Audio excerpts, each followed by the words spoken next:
I don't appreciate that you put numbers next to it. You're trying to make us fight, but I can make this easy for you. CeeDee Lamb will go to wide receiver 1. Just so we're clear. Yeah, I bet you damn right he does. CeeDee Lamb will go to wide receiver 1. How about 1 and 1A? It should be a 1A. He didn't give me a choice. I had to go 1 and 2. It should be 1A. So CeeDee Lamb, wide receiver 1, George Pickens. Why don't you push that 2 over just a little closer to 1? And then move. Can you move it over closer though? Overlap their faces a little bit. Just move a little closer. You don't have to. No, because there should be a bigger gap between 2 and 3. Perfectly spaced. Last we've known we were doing this segment for 2 weeks. Stop it. You can still, and we adjust in mid-segment. That's the beauty of our show. And you can, just like you move people off the screen, you can move them over.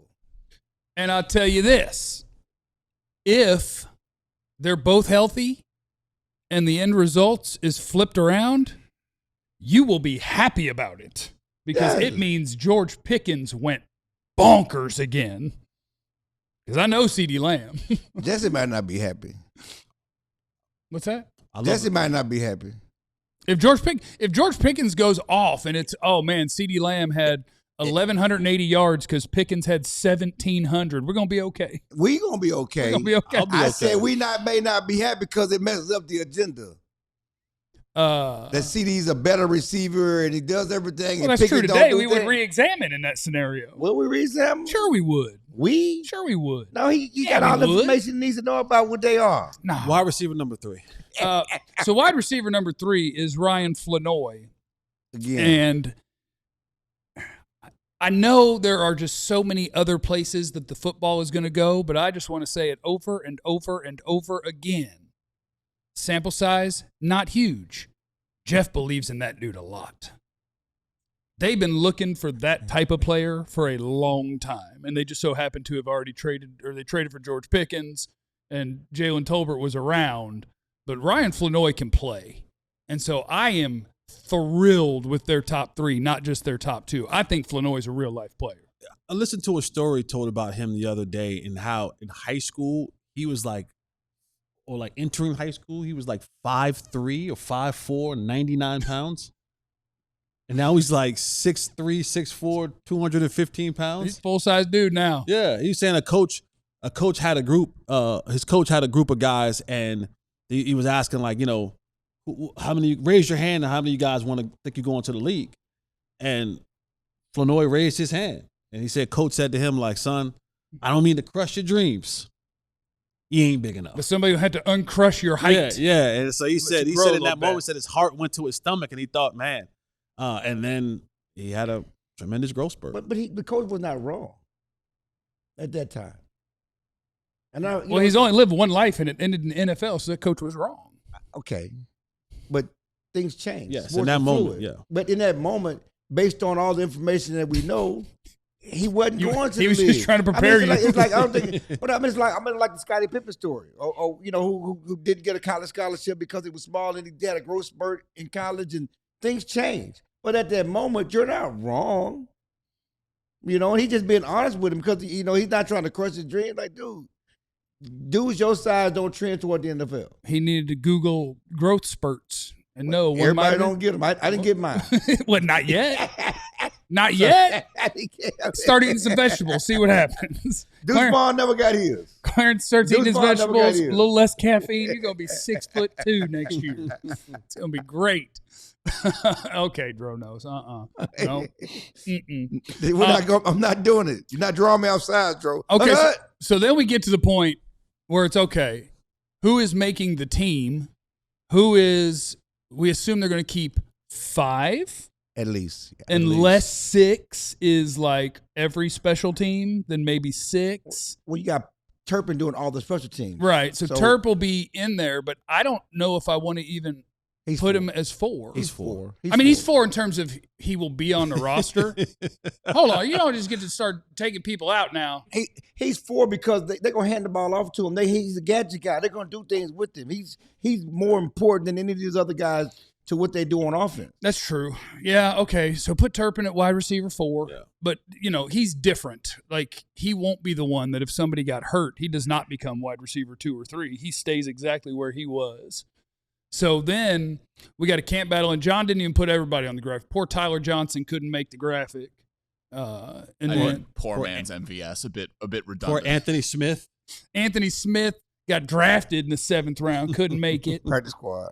SMU dude didn't make it. He's an undrafted free agent. Come on, man. And so now we're down to, okay, at least one of you is going to make the team.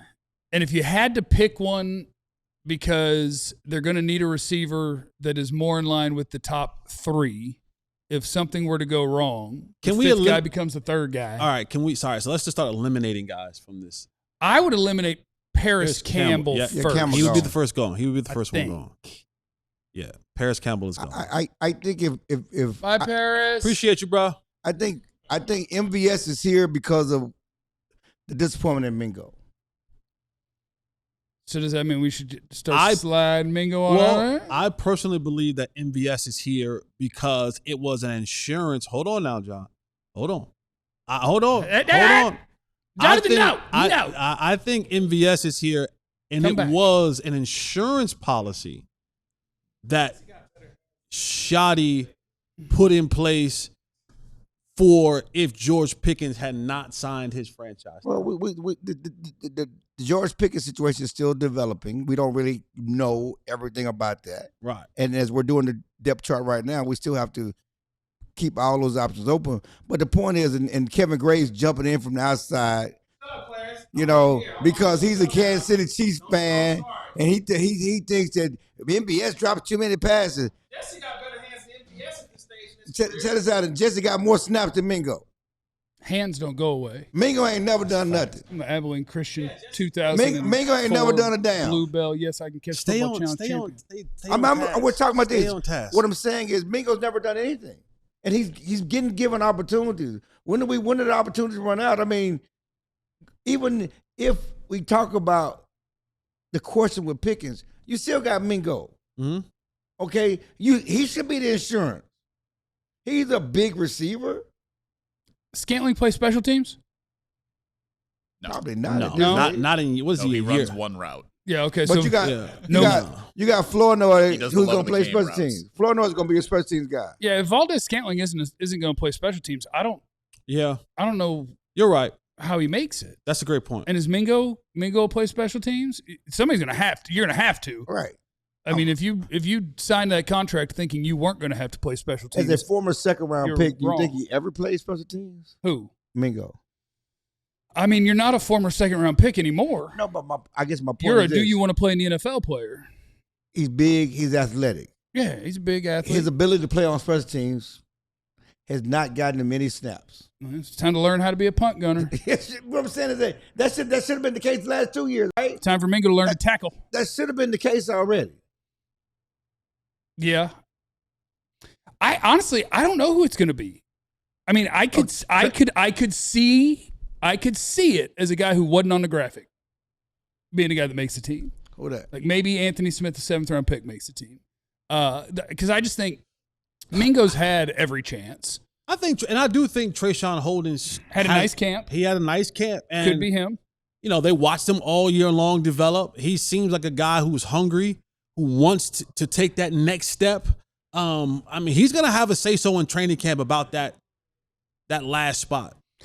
Holden already said he's the best receiver on the team. Yeah, I know he said it.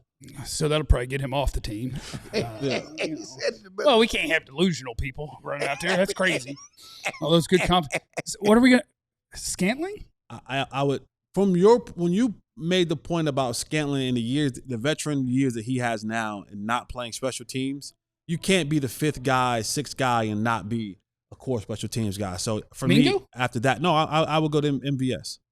Okay. You mean MVS off? Off. Okay. Yes. Yeah, I'm trying to figure out who's out. Yeah. Okay. And in theory, we could keep 6, but at this point, like you're not looking at impactful special teamers. You're not looking at and if you want to keep other players, this group I don't think is going to have multiple guys screaming that they have to be on the active roster. I got a question for you. Look what time it is for your question. My bad. It's blue. I was saying if something happens to Turpin, who's your backup returners? I think Trayshawn Holden. Jaden Blue. Jaden Blue's a kicker. He's never really done punts. Yeah. I'm trying to who's your backup punt Trayshawn returner? Holden. Keep all 6, or are we gonna run one of these guys out of here? Let's keep all 6. Nah. I mean, Hold him hold, Hold him on practice squad. Yeah, put on practice squad. Yeah. Hold him be on the practice squad. Yeah, You can slide him off here for now. Yeah, Trayshawn. We're just gonna run back the exact same Yeah. offense, pretty much, is what we're gonna do on this team. So we're putting holes on the practice squad. Yeah, you slide him out of there. Whee! We appreciate you, brother.